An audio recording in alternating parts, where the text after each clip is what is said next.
As you guys know, I have been going live a lot recently. And with my green screen, it's usually the MCU background of my rankings. And one question keeps coming up. Kason, why is Endgame outside of your top 5? Why is it not number 1? Why is it not number 2, 3, 4, 5, etc., etc.?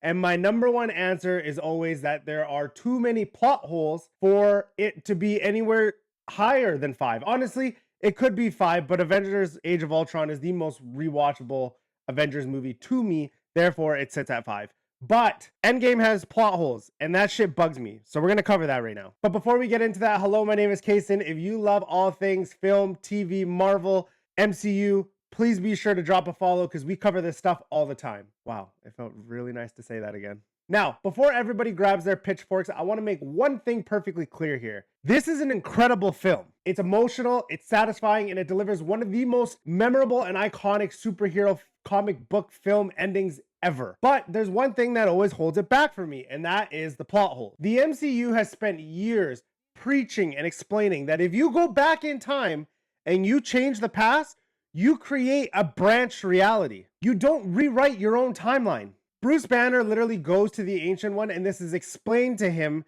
in Endgame.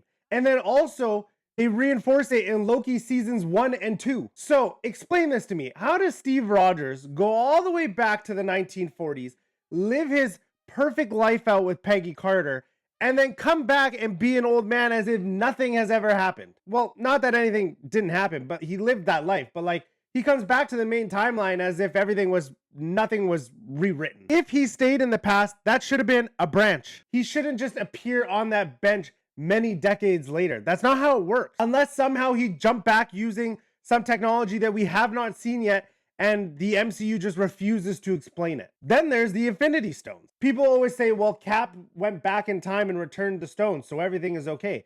No! Returning the stones only puts the stones back where they were. It doesn't reverse everything that had already happened. Thanos leaves his timeline completely in Endgame. Are we not remembering this? Loki also escapes with the Tesseract in 2012, creating another branch that literally became the foundation of the Loki series. Those events still happen. The timeline is altered. Again, none of this ruins Endgame for me. I still love this movie. But when a movie goes and bends the rules of time travel that they have already explained numerous times, only for it to satisfy the ending for people, that's frustrating. Am I overthinking it, or do these plot holes bother you too? Because they bug the shit out of me.